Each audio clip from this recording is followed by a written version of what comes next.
South Africans are in their house, minding their business. They did not invade your country. You left your country, came to their own country, sell drugs to their children. You have turned their children to junkies. You've turned their fathers to junkies. You turned their mothers to junkies. Even white men, white South Africans are junkies today because of us, because of the things, the crime that we are committing against them. And you dare open your mouth to tell me that South Africans hate us, they are xenophobic, they are evil? Are you seriously kidding me? You are the one that turned their girls into prostitutes, made them to become drug addicts, destroy their life. It is your pastors that are dealing in drugs. Who are the biggest supporters of Nigerian church in South Africa? It is South Africans. The same people that are supporting your ministry, you are selling drugs secretly to them, destroying their nation, destroying their environment, in the name of you being a pastor. And you open your mouth to say South Africans are evil. Are you seriously kidding me? You know, I want us to know something. What goes around surely comes around. To those Nigerian pastors here in South Africa that are collecting tithe from these drug dealers and internet fraudsters, you are part of the problem. And I want to promise you one thing, that the God we serve will bring this karma on your children. Your children will become junkies. Your wife will become junkies. And to that Jeff, that punk that came, that is using a fake account, that is calling me a weak man. Your children will become junkies. Your wives, your families, they will become drug addicts. The poison that you people are spreading all over the world, it will become the portion of your family members. I am not doing what I'm doing for South Africans to love me, to accept me. What I'm doing, I want South Africans to start loving all foreign nationals again, to start seeing me, or to start looking for someone like me in every foreign nationals that are living in South Africa. We have wronged these people. We have failed them. We have destroyed their lives. We have disrespected them. We have disrespected their laws. The government have been good to us. After our government abandoned us, their government accepted us into the country, even forced South Africans not to stop us from using their facilities. I want you to know something. Now, I want the world to judge after everything that I've outlined, after everything that I've experienced my country people do in South Africa. Who are the xenophobia ones? Because South Africa is a country that has been wrongfully labeled a xenophobic nation. I would like to urge all South Africans to go to the mirror, look at the mirror, and tell yourself, I am not xenophobic. Because the world has programmed your mind to think that you are xenophobic. And most of you have started accepting that you are xenophobic. You are not xenophobic. You are just soldiers fighting for your nations. The way you fought during apartheid, you are still fighting till now. And keep fighting. Don't allow anyone to sell drugs in your country. Don't allow anyone to destroy the life of your children. Protect your country. Protect your environment. Protect your children. You are not xenophobic. You are soldiers. I respect you. I hail you. Viva South Africa. Viva Dudula. Viva Soladi.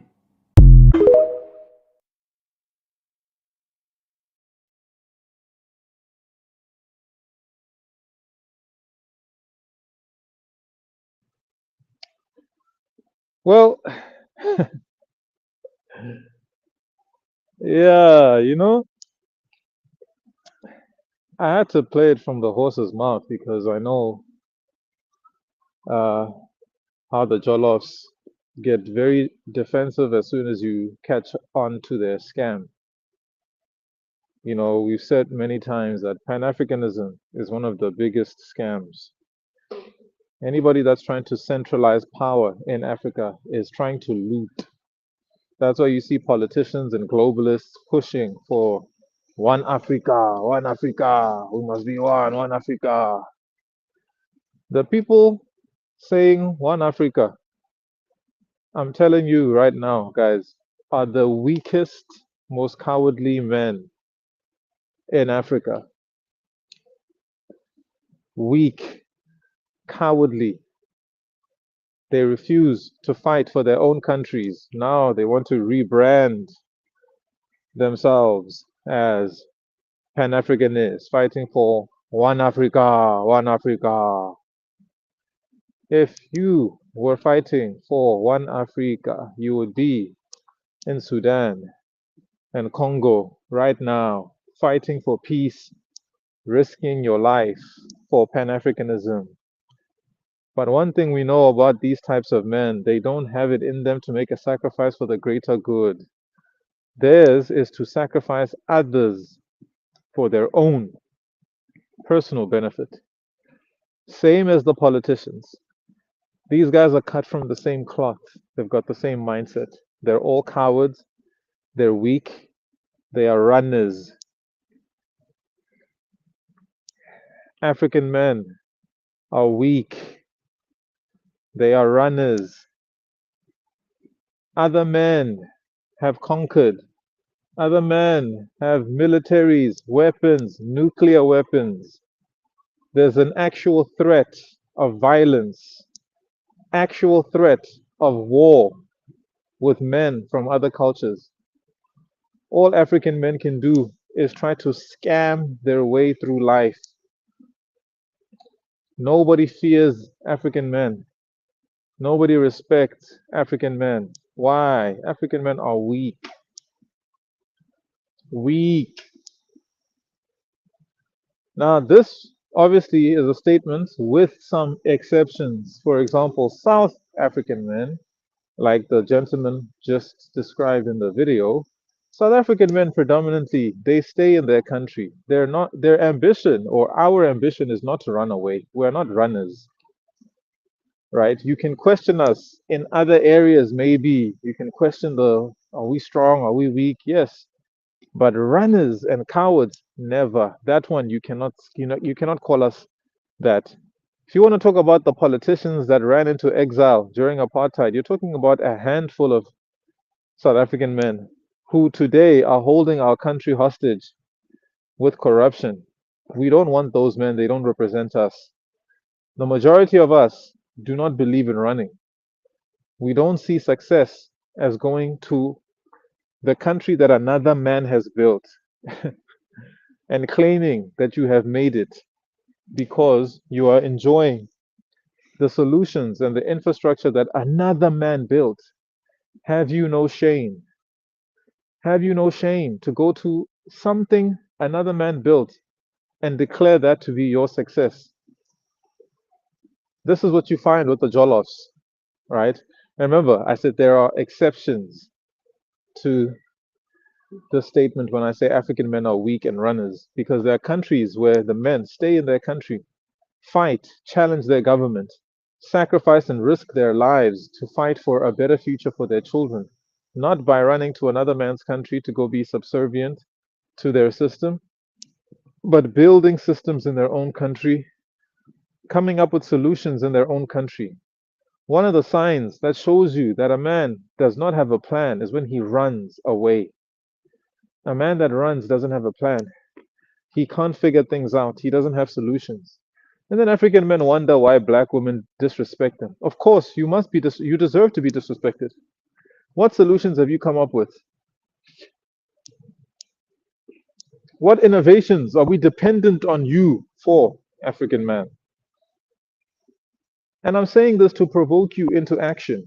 I'm saying this to provoke you into standing firm and defending your country and stop letting your governments run down. I mean, sometimes I'm on social media and I see posts from these vloggers. There's a Nigerian vlogger, Steve Ndo whatever. They asked him, why are you promoting Rwanda? Because he was in Rwanda talking about how the infrastructure, the system works. Yes, because the citizens and also the men there are staying to build. They're staying to fight and build. They're not doing what you're doing with your vlogs, running all over Africa talking about if you want to relocate. Have you no shame? This is a grown man talking about if you want to relocate, encouraging other men to relocate instead of sticking. Why don't you find African men coming up with solutions and encouraging other African men to say, this is what you need to apply? This is the solution you need to apply to this problem that you're facing in your country. When we tell people, go home and fix your country, challenge your government, take on your government, they think we're saying this to spite them. But they don't understand that this is one of the solutions we're proposing. You cannot spend your whole life running. That is not a solution. You should be ashamed of yourself. What are you going to tell your kids? You ran away from your father's land. How can your children respect you? And how can you leave a mindset in your kids of no matter how tough things get, you have to stay and figure things out and come up with solutions? No, you're actually teaching your children that when times get hard, you must run. And depending on which country you end up with will determine your level of success. That mindset is why African men are weak and are not deserving of respect, and why they get no respect, because they haven't built and they don't build. They run. Theirs is to run and then to go defraud a system somewhere in a foreign country, like the Jolloffs. The Niger boys have built their brand.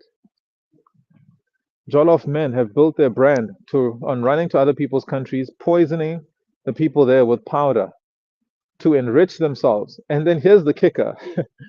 This is how you know that these people are absolutely useless. Once they get power, once they have money, what do the Jolloffs spend that money on?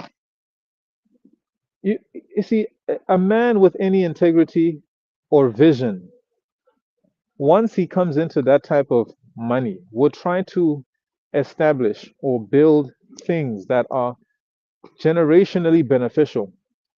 Anybody, I'm talking if someone had half a brain, you think, okay, maybe the means through which I obtained this wealth is questionable. Not maybe, it is questionable. But let me at least make sure that it ends with my generation, because I will set my generation forward coming up and put them in such a good place, in such a better place that they don't have to resort to selling powder like I did. But instead, what do the Jollofs do? They don't build schools, hospitals, universities. They don't build infrastructure. They start businesses like clubs so they can continue laundering money. They open churches so they can continue laundering money. They pop bottles in clubs. They buy girls, young girls, girls half their age. Some of these men are in their 50s. I've seen Jollofs in the club in their 50s popping bottles, trying to pull girls that are half their age. Guys, Africa's biggest problem is the men. I'm going to be honest. Africa's biggest problem is that black or African men love to be dominated. And yes, pun intended. I meant it how it sounds. They love being dominated. They never want to be the ones dominating, the ones in charge, the ones calling the shots. They always want to have a master. That's why you see them swimming across oceans to go live in the YT man's country. These same Pan Africanists will come onto a TikTok live speaking in an American accent, speaking in a British accent about Pan Africanism. I mean, let's get serious here. They live abroad, but they want to talk on African issues, and they never want to state which country they come from because they're ashamed of their father's land. Why? They've neglected it. They've left it in ruins for temporary pleasures, today's pleasures, so they can post on Instagram and make it look like they're successful and make it look like they've achieved something. But what have they really achieved generationally and systematically? Absolutely nothing. They haven't created any systems, haven't built any infrastructure, nothing. They're still using the colonial systems that they claim to hate. Look at them. African men will tell you how much they love Africa, they want Africa, Everything he uses in his life was made by the YT man. The car, you see, let me tell you the definition of success for a weak African man, a runner.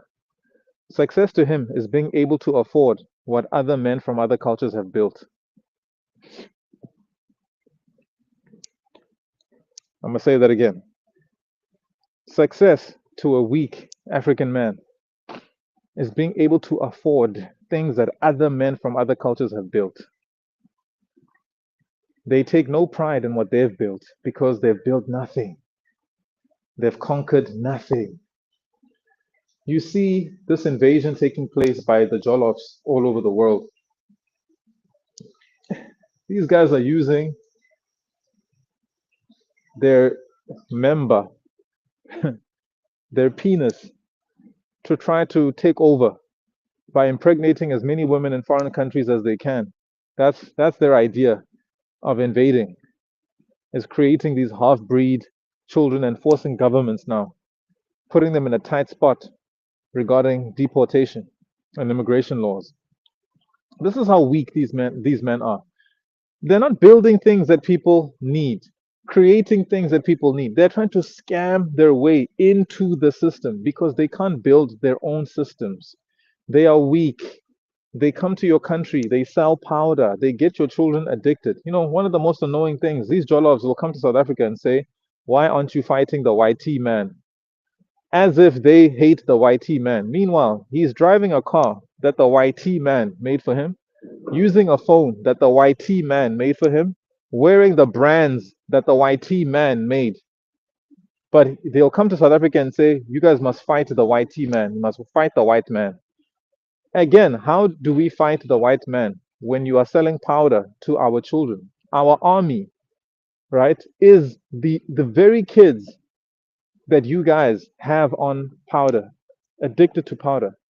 You are destroying the very force that's supposed to go out there and fight against the colonials. And please understand me very well. In South Africa, we don't care about all these racial classifications. If you're a South African, you're a South African.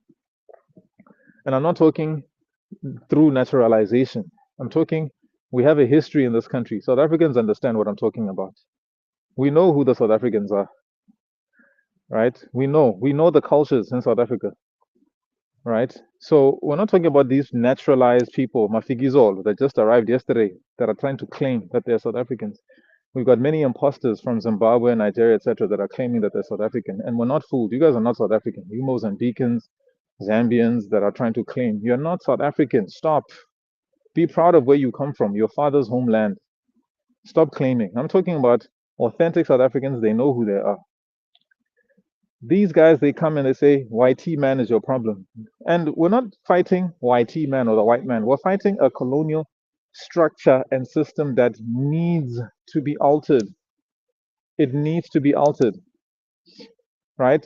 So if you look at the system of colonization or colonialism, the colonizer doesn't need, or the settlers don't even need to be in your country because they just establish systems. They set up an educational system that indoctrinates or makes people think a certain way. They sanitize history, etc., etc. You've got to review. You've got to go back and have a look at all of these things and shape school curricula and set up a structure of a system of governance that creates an identity that we can all be proud of when we say, "I am a South African" or "I am a Nigerian," etc., etc. You don't just leave the colonial structure in place and think that anything in your country is going to change, or that the mindset of the way people think is going to change. This is why people still think of race in a very black and white way, and why countries cannot move forward. Because we got to understand our enemies, we've been so indoctrinated with regards to who we should hate, not understanding that our enemies as regular citizens, our biggest enemy, or our only enemy, to be honest, are the globalists, the oligarchs, big business, the billionaires that have more power and influence than entire countries and governments combined. Those are the people that are trying to take away your freedom, not the white or black neighbor or whatever the case. You know, in South Africa, we have figured out how to live amongst one another and with each other, irrespective of our indigenous South African cultural differences. or race, South African races. Anybody else that's not included in that, don't involve yourself. You're not invited to the table. We as South Africans are trying to sort out our own issues because they have a long history that you guys know nothing about. You guys have come and poked your nose in our business and telling us that, no, why don't you do this to the whitey man? That's none of your business. Go back to Nigeria and go sort out your issues with Tunubu. Leave us alone to sort out our own issues in South Africa. All we needed was time. After 94, we thought that's what was going to happen.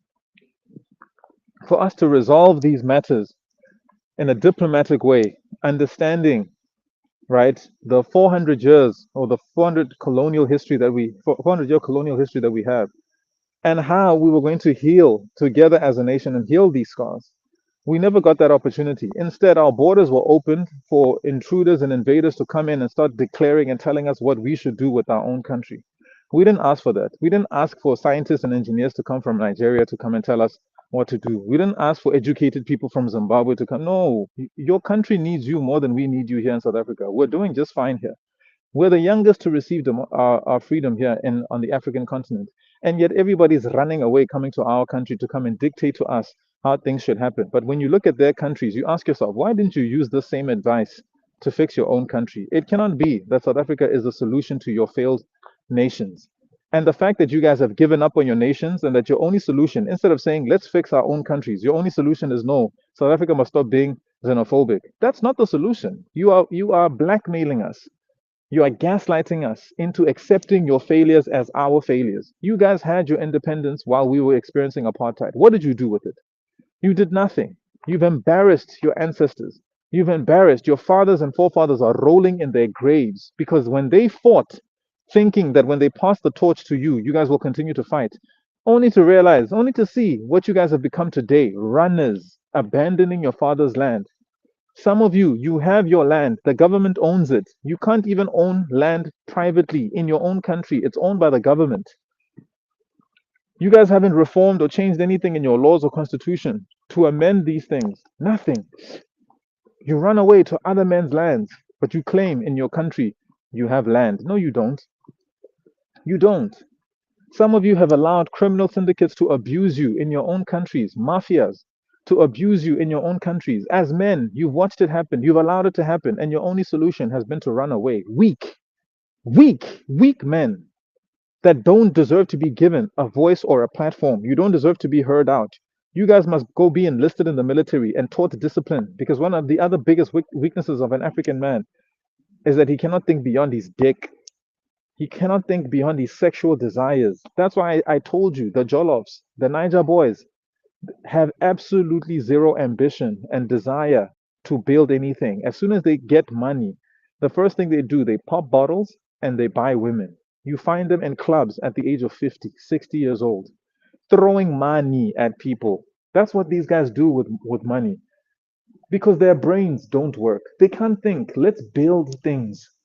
Let's use this influence and money that we have to improve the lives of other people. No, theirs is to make money so they can buy the YT man's products and then come and preach to us here in South Africa about how we love the YT man. No, we love white South Africans. Yes, we do, because they are South Africans.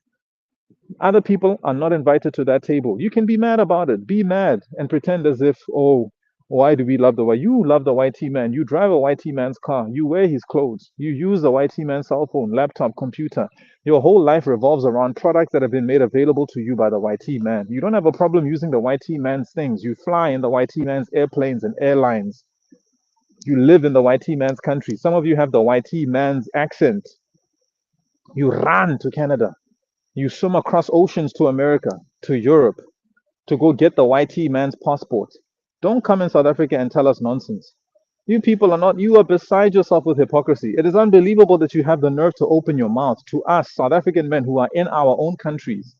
We didn't tell you to run away and be ashamed of your country. We are in our country, minding our own business. You guys are trying to invade us and you want us to have no reaction to that? You're out of your mind. You're crazy and we won't allow it. All these African migrants telling us, but why do you leave the European foreigners? Are the European foreigners coming here with a blanket and setting up shop in the middle of the freaking street and calling it a market? Do you see these Europeans coming here doing the nonsense that you guys are doing, littering everywhere, throwing trash everywhere, setting up illegal markets everywhere, turning our country into a proper third world country because that's what you guys are used to in your own countries? Do you see the YT man doing that? So you expect us to what? To go attack the YT man for doing what exactly? Yes, they're illegal and they will be prosecuted. Trust me. We've got time. We've got many years to deal with this thing, and we will. And we will make sure that even if we don't finish the job, our children and our children's children will finish the job of kicking all of you out of the country.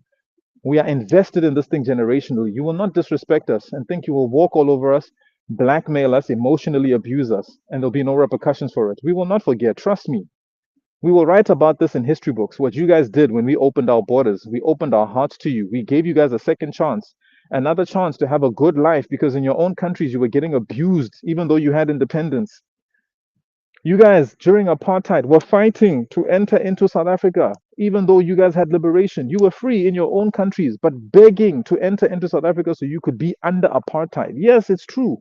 Did you know that Africans that had independence were fighting to enter into South Africa to come be a part of the apartheid system, to come be a part of the labor force, because they couldn't create jobs in their own countries? They couldn't create industries in their own countries. Many African countries are still in the Stone Age. You guys have not even entered the third. We're in the fourth, the fourth industrial revolution right now. We're entering the technocracy. Many African countries are not even there yet. You guys are still in the Stone Age. You've just discovered fire. That's where you guys are in terms of your evolution.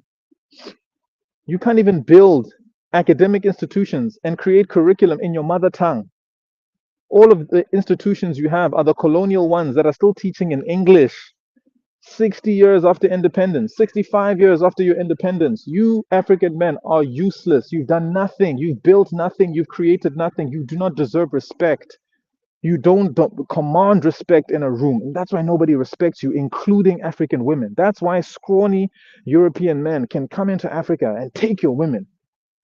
Why? Because African women don't respect African men, and rightfully so. I don't blame them.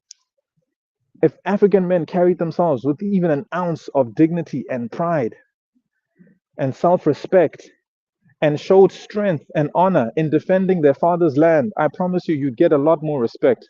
But you don't deserve it. And African men must continue to suffer until their eyes open to the fact that charity begins at home. You must fix your home first before you go to another man's country to tell them what to do with theirs. Fix where you come from. Take pride in what your father has left you with. Leave the next generation with something that they can also be proud of. Stop this cycle of japa, of running and running and running and seeking greener pastures. Because everywhere these Jollof boys go, they destroy. There's going to be no greener pastures anymore. Everywhere they go, they destroy. That is who they are. That is what they do. That's their brand. They're known for that. They're known for not paying rent. They're known for leaving litter, leaving a mess. They're known for being loud. They're known for squandering money on useless things. It's just food, um, weed, alcohol, women. That's it. They live their lives like it's a literal hip hop music video, but like they do it every single day. Nothing productive takes place in their meetings. They talk about, oh, we're taking over. You're taking. What are you taking over? What industries are you? What things are you guys creating that the world cannot live without? That the world needs? That the world thanks you for and says, man, if it wasn't for Nigerians building this thing for us, where would we be right now as people in the world? You guys do not command respect. At least South African men, Ghanaian men, Botswana, Basotho, Namibian men, they're in their country. They're in their country, challenging their governments, fighting for a better country. There's no country that's perfect, obviously, but the men at least are in their country fighting for something better, fighting to see a better tomorrow, while the rest of you are running all over Europe, all over America, stealing people's identities. You're trying to steal Black Americans' identities. You're in Europe calling yourself British and you know you're not British. You're all over the place trying to assume different nationalities because you're ashamed of your father's land. You ran away from the grind, the work of fixing your father's land. You're letting your governments and presidents run your countries down. Don't you understand that you cannot let those men run your country down because that's your father's land? You must protect and defend it. Ibrahim Traore defended his homeland at all costs by any means necessary. That's a man that is deserving of honor and respect. Mali, Burkina Faso, those are countries that deserve respect. Why? Because the men stayed and fought and won. Not what you Jollof brothers are doing. You run all over the world selling powder. And then when you make money from destroying people's lives, you say that the men in those countries are lazy. How are you not lazy when you ran away from the work of building your father's land? When we see what your father's land looks like, it's embarrassing. That's what you guys get so defensive. As soon as we start talking about what home looks like, you get defensive. As soon as we ask you, where are you from? You say, I'm an African, because you're ashamed to say which country you're from, because you know you haven't built a damn thing in your father's land. You guys are shameful. You are not worthy of the respect that you claim you deserve. And the worst thing is when you see grown men, African men playing victim. There's nothing more appalling than an African man playing victim, crying that they're the victims. Oh, racism. Oh, xenophobia. That's all you morons ever do. And it's a form of manipulation, and nobody's buying it anymore. Cry about xenophobia, cry racism some more. People have moved past all of those classifications. We're trying to build a better world out here. You guys are still crying about racism and xenophobia. We're trying to build better countries for ourselves and for our children. You guys are still crying xenophobia and racism. Every time a Jollof Brothers scam doesn't work, the first thing they cry is racism or xenophobia. They go to Europe and try to have their way illegally. And then when people call them out, what do they say? Oh, these white people are racist. They come to South Africa, they try to get away with being criminals, and we call them out as, oh, these South Africans are xenophobic. You guys are pathetic. You make us ashamed to have to call ourselves Africans, to share a title with such cowardly men. We are in our country, same as Burkina Faso, Ghanaians, Kenyans. Those men, they have dignity. They stay in their country. They fight the system. They build better systems. Because it's not enough to just fight the system and destroy it. You have to build better. I mean, Ibrahim Traore has given the template and the blueprint. The blueprint is out. What are African men waiting for? The blueprint of living in the post-colonial era and defining yourselves according to your cultures, your indigenous cultures. The blueprint is already out, but you still have black African men crying and complaining, trying to gaslight people, putting labels on people. You're racist, you're xenophobic. The world is tired. We are fatigued of African men crying and playing victim, doing victim Olympics instead of taking responsibility and fixing their father's land. The day African men start fixing their father's homeland is the day they'll start getting taken seriously. Until then, you guys will forever be crying and complaining and playing victim. And guess what? The world does not care. The globalists are moving in. They're taking over. They're pushing Agenda 2030. You guys are still talking about racism and xenophobia. You don't understand that the world has moved past and beyond those things. We are fighting for our sovereignty and our individual nations. We're stopping things like digital ID because we see that the globalists right now are making a beeline for their objectives. Go look up Agenda 2030 to see what these people want to accomplish, including reducing population, including forced vaccinations that are going to endanger people's lives and bodies and health. But you still got people here selling powder. And I'm very convinced that the Jollof boys in particular are a CIA operation. I'm fully convinced that they are not fighting the same fight we're fighting here in Africa of fixing and developing Africa. Many of them are globalists. Many of these so-called Pan-Africanists are actually globalists masquerading as Pan-Africanists. Because what type of Pan-Africanist doesn't try to find solutions for African countries in their countries? How can the solution be to invade countries and then call that the solution and say that that's a form of Pan-Africanism? You bring no solutions to the table except to run away. How is that Pan-Africanism? That actually weakens the African man. And when the African man is weak, you cannot expect the African woman to respect him. And that's where our families start to break apart. No, women can also see. They've got brains, they can think, they can see what's going on. They're like, these guys are not worthy of respect. Nah, they look at us and think these guys are weak. What are they building? What are they creating that's worthy of the respect that they claim they deserve? All these black men, African men, all this crying and playing victim. Shameful stuff. You should be ashamed of yourself. If you're an African man that's ever called somebody xenophobic or racist, you should be embarrassed. Stop playing victim. Pull up your socks. Build, create, build infrastructure. Stop talking about countries that have good infrastructure. Yes, men built that. What have you done? I mean, I listen to these Jollof boys talking. They're making comparisons about which country is better, Canada, Australia, England.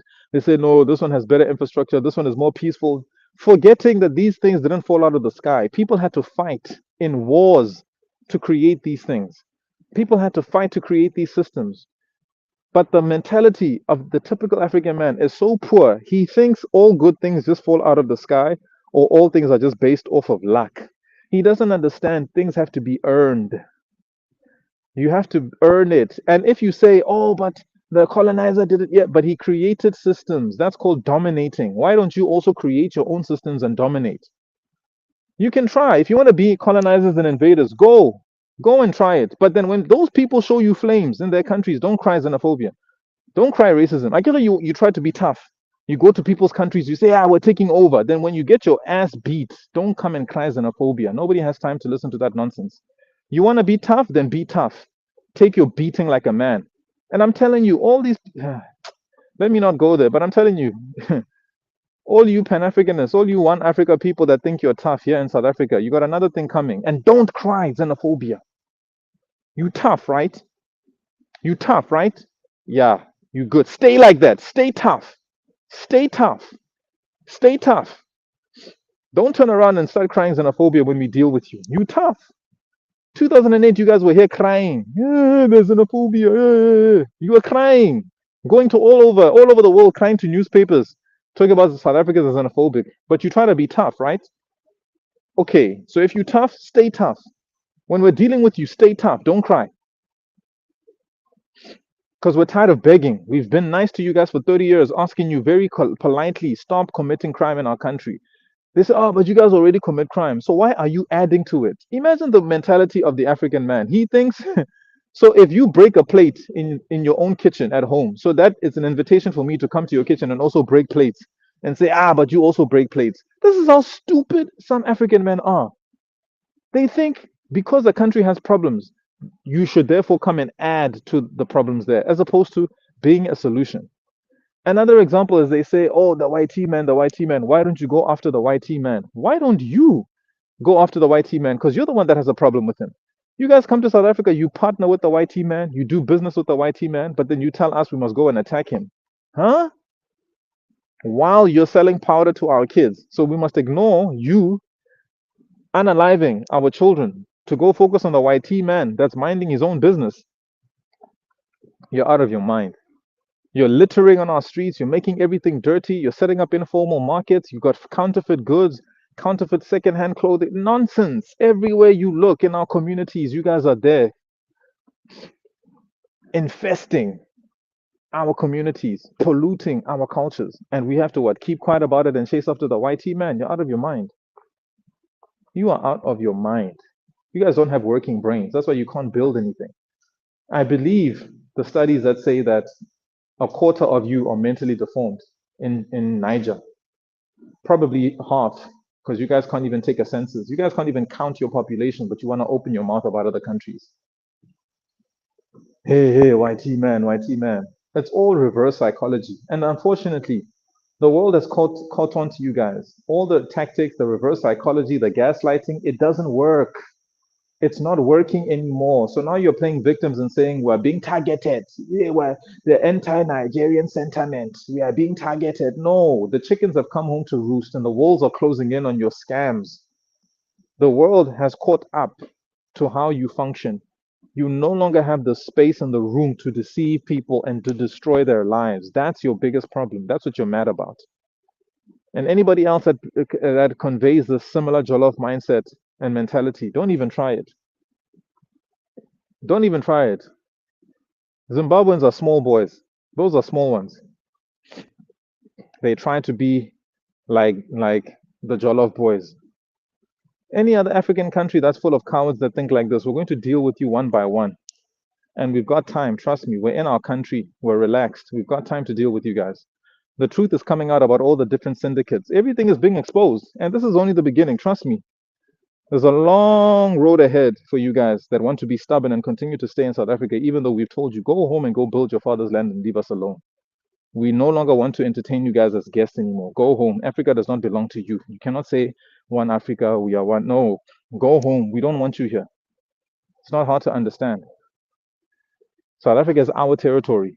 If you want to challenge that, you're more than welcome. But then don't cry xenophobia when we show you that South Africa belongs to us, the indigenous people that are there. Having children with a South African woman or trying to marry into the South African culture is not going to work, my brother. We know how our people look, we know how they talk, we know how they behave. You trying to hide yourself in is not going to work. We will find you. Sizokuthola any and everywhere you guys are, and we will deal with you decisively. Trust me. This thing is far from over. You guys have abused us for long enough. Now we're standing up for ourselves and we're defending ourselves because we tried to embrace you guys as brothers, and all you did was disrespect us. Now it's time for us to show you what toughness actually looks like, not the cowardly stuff that you guys do where you run away from your father's land. Go defend your father's land. Get out of our country. We are here to defend our father's land. Go defend your own. Cannot tell me that a 70-year-old Tinubu has you guys in a choke for this long. Mnangagwa is extending his term. What did Zimbabwean men do? Nothing. They're busy here in South Africa telling us what we must do with our country. There was no upheaval when Mnangagwa amended the constitution in broad daylight and told you that he's running, he's going to be president until he set a date for himself. What did Zimbabwean men do? Nothing. They accepted it like the cowards that they are. But they want to come to South Africa and tell us, you must fight Ramaphosa, you must change your laws. Shut up. Shut up. Go change your own laws in Zimbabwe, you cowards. Don't come and open your mouth here in South Africa. I'm telling you, this is the ticking time bomb. You guys keep disrespecting us. Another thing is coming to you. Another thing is coming. Keep disrespecting us. You'll see. And when you cry xenophobia, nobody will care. Because that's what you guys can do is cry. Run and cry. Weak, cowardly men with no spine. I don't know who taught you to run, but whoever that person was did you a massive disservice. Because now you think that the world was built by people who run away from their problems and seek greener pastures, as opposed to men that stay during the tough times and figure out how to solve problems in their father's land.